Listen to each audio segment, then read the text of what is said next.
So, it's been a while. And I know I've said this probably for the last 3 videos that I've done.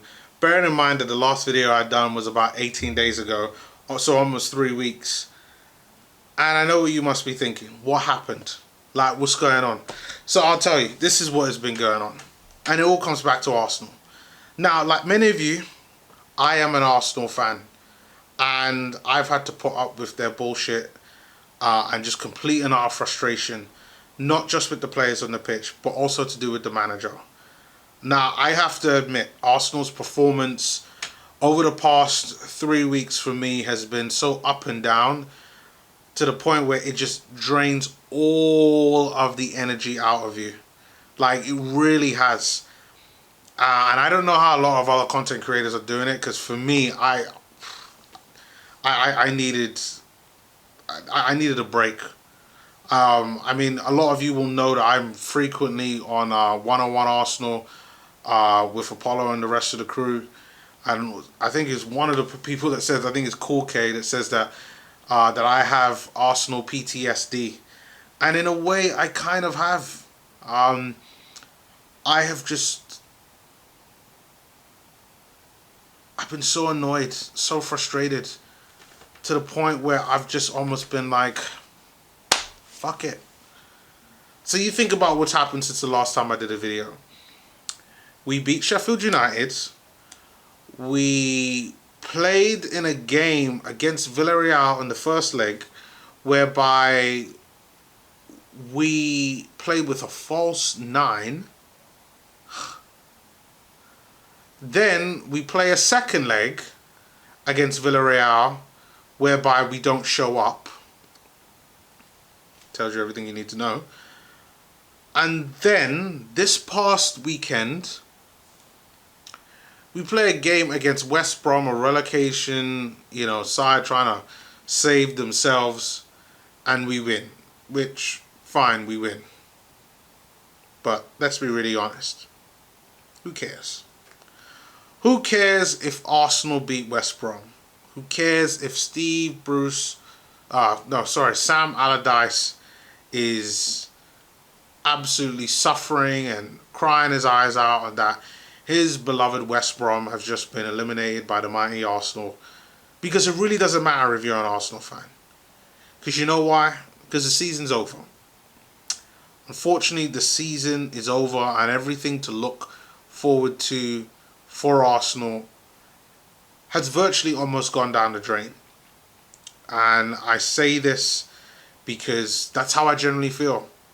I said at the beginning of the season, Arsenal's best way to get into the Champions League was via the Europa League, because this season was just going to be way too competitive. And even with that, I did not expect to see what I've seen right now. I never thought we'd see Arsenal, sitting in 10th right now. Like, when you look at the current situation, I'm pulling up the table right now just so that I could be able to see what is going on. So you got, Arsenal are in 9th. We're in 9th place. We've got 52 points. Leeds behind us have 50 points. And for me, it's not good enough. I've been saying for the past few weeks that I haven't been on my own channel, but I've been on one-on-one Arsenal when I joined for games, that if he finishes 11th or below, he's got to go. And I'm not intentionally trying to do a rhyme. Like, I genuinely mean that. And when you think of where 11th is Aston Villa. 11th is 4 points behind. If Arsenal finish 11th and below,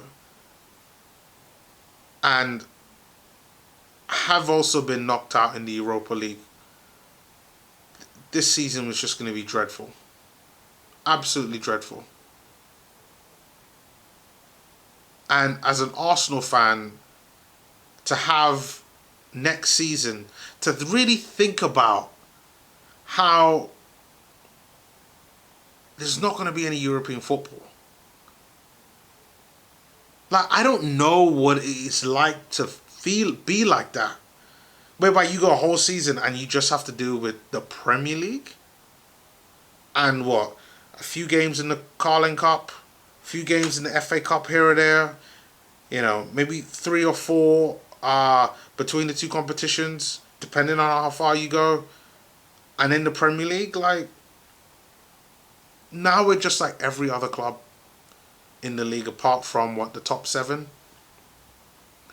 We are now mere mortals, Arsenal fans, in a sea of mediocrity. And you have to say, the blame falls clearly down to Mikel Arteta, who, even though when he was first appointed, I said, this is not the man that I picked, but I will back him and see what he does. And you know what? In his first half season, from when Unai Emery got the sack, and he came in, you saw improvements, and you start to say, could there be something here? Could there really be something here? And then he wins an FA Cup, and you're like, you know what? That's pretty good. Like, let's see what he can do. You know what? I thought, you know what? Like, maybe we could start to see some progression. But this season, the way how it all started off, the levels of favoritism and nepotism that I've seen in this squad, how Mikel Arteta has sacrificed a lot of the young players in order so that the senior players could succeed, because a lot of the senior players he's gone out and either backed himself or he's personally brought into the club, the likes of Ceballos, the likes of Willian, who constantly get chances when they should not get nothing. So the players that are due to suffer, the young players like Maitland-Niles, who, based on his comments that he's said earlier on over the last several months on Sam Allardyce, I don't see him having a future at Arsenal.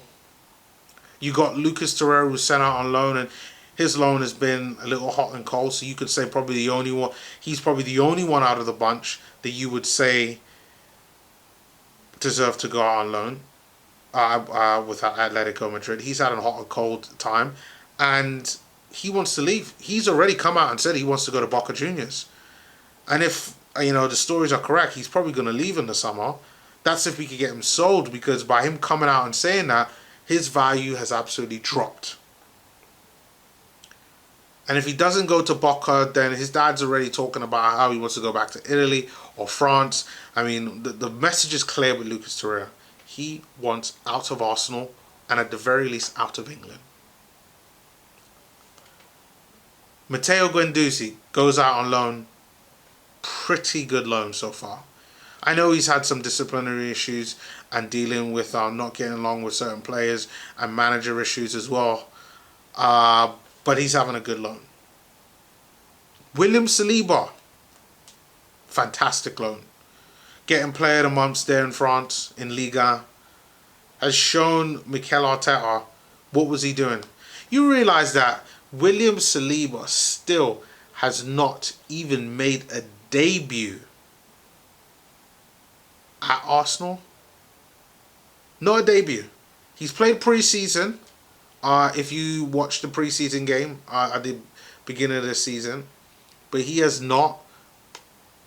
He's not started for Arsenal. He's not even given a debut, and Mikel Arteta, having him there, could not even give him a debut at Arsenal, but chose instead to give those games to Mustafi and to Socrates, knowing that he was trying to put deals in place in order to take them away.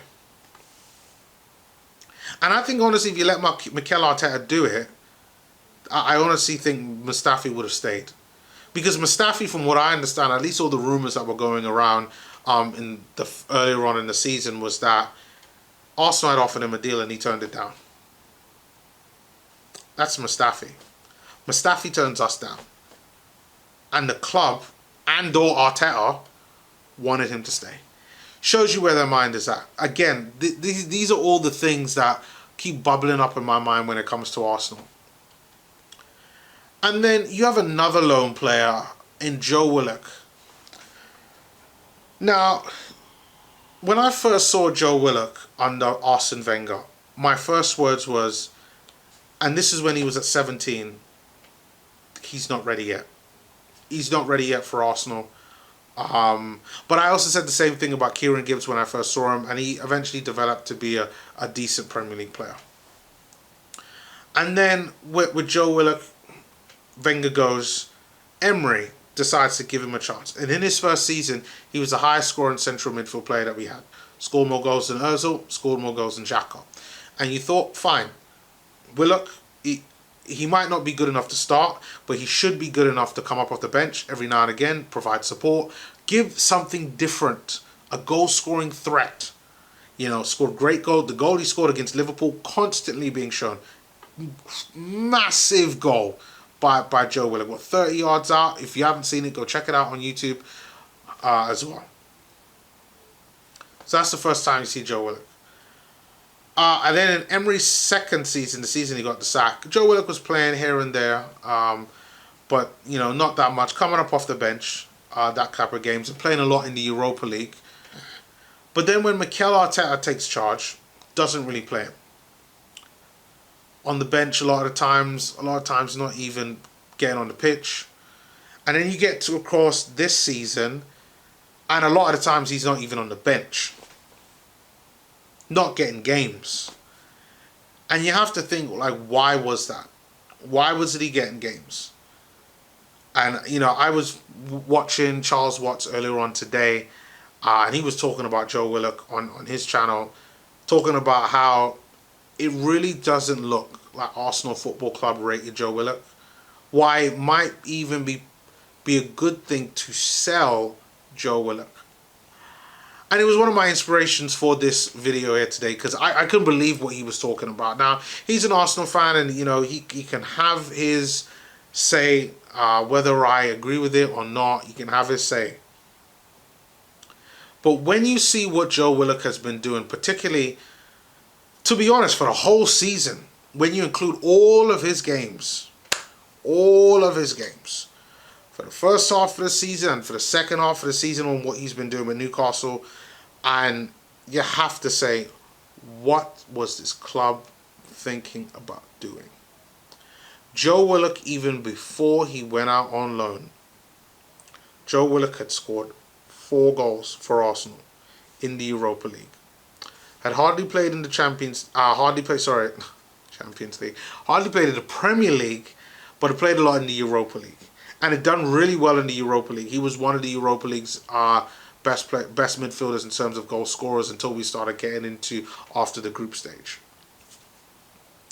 So he did well there, but still wasn't getting game time. So you have to say, why is that? Why is that when we need central midfield players? This is before Odegaard comes in. This is when we have the likes of Ceballos, who was absolutely useless. Willian was already showing that he was useless. You got Xhaka there, who's just Xhaka. You got Thomas Partey there, who's still trying to get up on his feet. And you would have to say, are you trying to tell me that there's not a place for Joe Willock? But you know what? I digress. It's fine. There's no place for Joe Willock. So he decides, like the club and Mikel Arteta decide to send this guy out on loan. And for me, I'm like, why are we loaning Joe Willock out? I mean, it's just ridiculous, right? So I'm there thinking, like, okay, he's loaned Joe Willock out. Odegaard comes in. So now we're going to see who's the better player, right? But we're going to see this, right? Odegaard's going to show that he's supremely above Joe Willock. That Ceballos is going to miraculously rise up from the dead and give in performances that are just the creme de la creme. Do we see that? No. We see a Joe Willock that, scores on his debut? We see a Joe Willock that, for the most part, under Steve Bruce, was used as a super sub. Scored massive goals against Liverpool. Scored Liverpool again, like we did with Arsenal.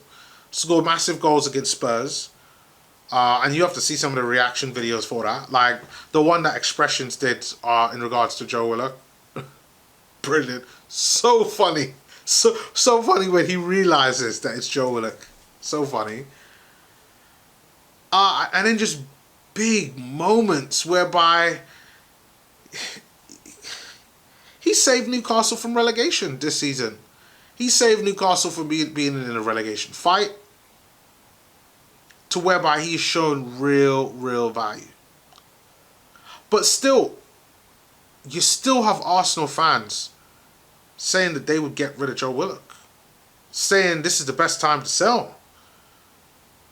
Charles Watt saying that if we could get 25 mil for Joe Willock, that'd be absolutely brilliant. And I'm here to tell you, are you fucking mad? Are you crazy? Have you lost it? I mean, we've got a manager in Arsenal who wants to play with a false nine. And in order to do that, you need goal-scoring midfield players and wide players to be able to do so. Don't you think that Joe Willock would fit in perfectly with that false nine type of play? I don't know. Maybe Mikel Arteta thought Joe Willock was still in the side and that's why he played him. Who knows? Maybe he saw Saka and was just like colorblind. He just was like, oh, that's Joe. Joe can do it. I don't know. But when you look at the fact of how our midfield is and all of the rumours that are going on right now in regards to all of our players, and I got a list right here to tell you on who's the rumours of leaving or have said that they're not going to sign their contract. Bernd Leno has come out and said that he's not signing a new deal. Hector Bellerin, gone. Supposedly to PSG, but we don't know that yet, but Bellerin's probably gone. Then you have Ceballos going back to Real Madrid. Odegaard going back to Real Madrid. And then you have players there that need to go. Guendouzi has no chance at Arsenal. Not while Mikel Arteta is the manager at Arsenal Football Club. Torreira wants to leave. Maitland-Niles, but based on his comments, I don't see him in an Arsenal shirt, like, ever again. I really don't. Unless Arteta was to make up with all of the young players, I really don't see how Ainsley Maitland-Niles is still going to be an Arsenal player at the end of the season. Don't see it. You got El Nene, who's going into the last year of his deal. What are you going to do then? Are you going to give El Nene a new contract? Probably not. Does he deserve one? Probably not. Like, we need to invest in younger talent that has resale value. And then you have Torreira, did I mention Torreira, who wants to leave? Got Xhaka as well, who is going into the last 2 years of his deal. Like, does he... Like, are we going to keep Xhaka? Probably not. Again, another aging player. Like, you have to go younger. And, you know, I personally feel there are players in our academy that could do a job in that midfield. And there is, unfortunately, because of Mikel Arteta, there is no pathway to get into the team. There is no pathway. He hasn't created any pathway. And I thought that when we brought in Mikel Arteta, that this was the guy that was responsible for Raheem Sterling being the player that we've seen at City. And I don't like using this word, and I know like other YouTubers use it. I think Troops uses it, and Hughes uses it. The word fraudulent to describe someone.